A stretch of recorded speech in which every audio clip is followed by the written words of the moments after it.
Now, wizards, continuing to look at the diseases that affect birth and death rate. About 2,000 children in South Africa die every day from diarrhea. Diarrhea is a symptom of gastroenteritis, which can be caused by a viral or bacterial infection. Gastroenteritis causes the body to lose important fluids and minerals. If these liquids and minerals are not replaced, children can die. Diarrhea epidemics occur more often in poor areas where the water is not safe to drink and there is no proper toilets. Diarrhea can be prevented by boiling or drinking water. It can be treated by giving the sick person a drink made from water, sugar, and salt. Pandemics of the past. Disease epidemics and pandemics of smallpox, cholera, and flu have wiped out millions of people in the past.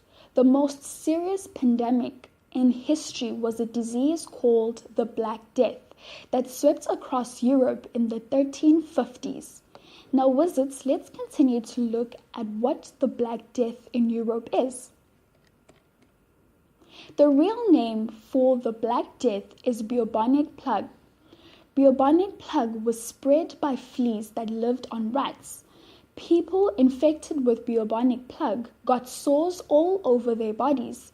Before they died, parts of their bodies turned black. Bubonic plague affected different parts of the world at different times in the past. In the 1350s, bubonic plague killed about half of Europe's population. That could have been about 100 million people. There was no cure for this disease. People either survived or they died a horrible death. Smallpox in the Cape.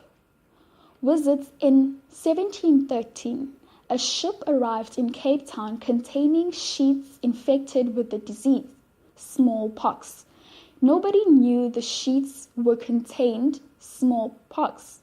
Local workers took the sheets to their village to wash them. About 12 days later, the workers and their families began to fall ill. The infected people got blisters all over their bodies. They developed fevers and became weak. The disease spread rapidly across the Cape. Large number of the sick people died. This was the first smallpox epidemic in the southern Africa.